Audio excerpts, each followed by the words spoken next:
Today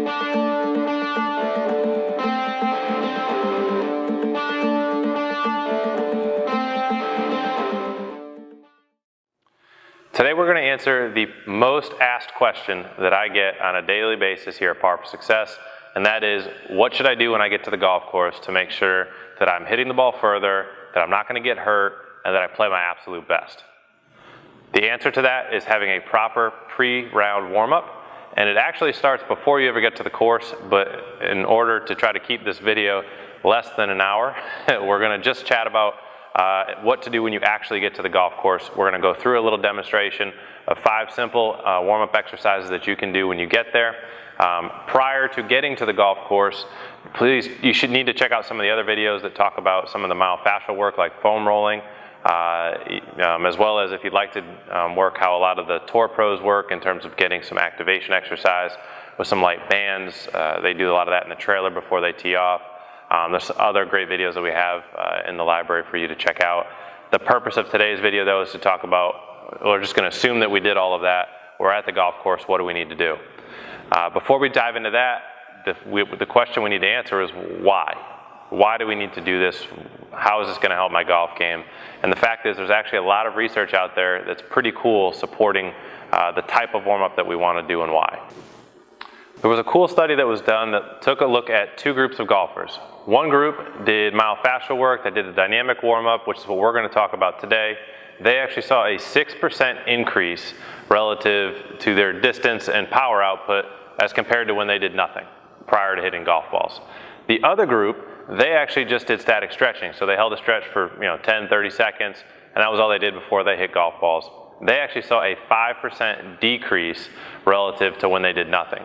So if you do the wrong warm-up, it literally can hurt your distance and your body. So we definitely don't want you doing that. So that's why we're going to talk about the actual dynamic pieces of a proper warm-up before you play. Now, a little asterisk is that this can be totally customized to whatever your specific needs are.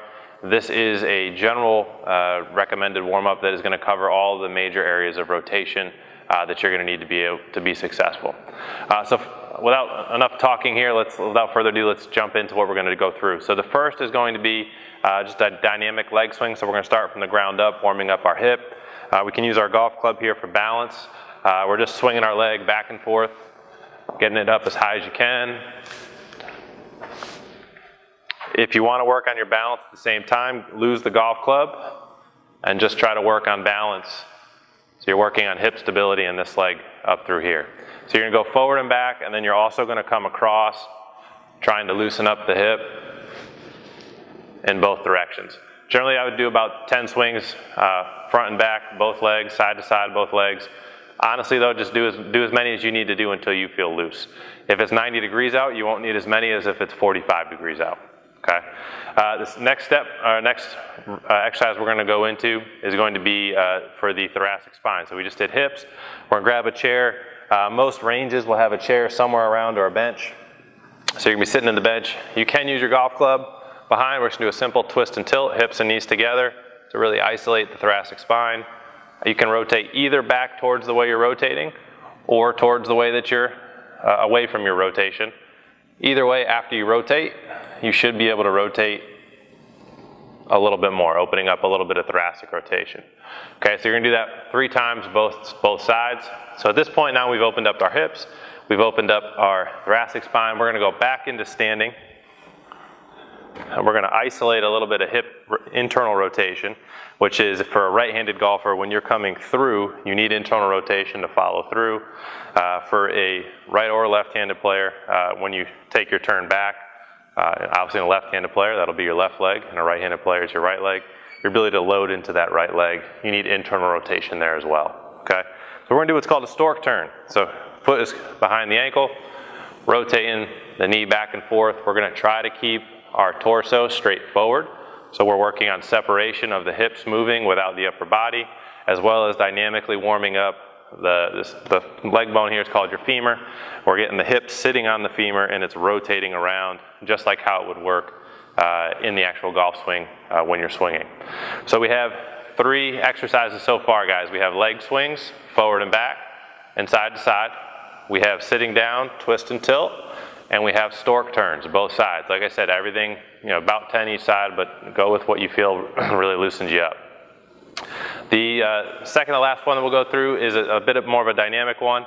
We're gonna lunge with a twist over the front leg. So we're alternating legs, twisting over the front leg. Again, as many of these as you feel like you need to do to really loosen up.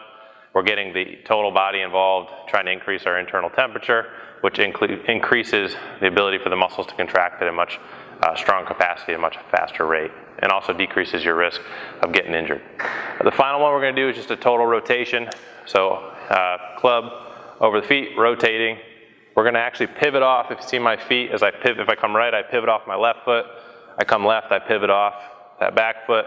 Just trying to get the total body rotation, full rotation both directions. From there, then you're able to go ahead right into your club rotations, whether you start with your, if you rotate through your wedges up through your driver, that's totally up to you guys. So, but from a physical standpoint, assuming you've done some myofascial work at home, of course you've eaten a good meal before you come out to play. When you get to the range, you're standing up there and you say, what the heck do I do? 5 things.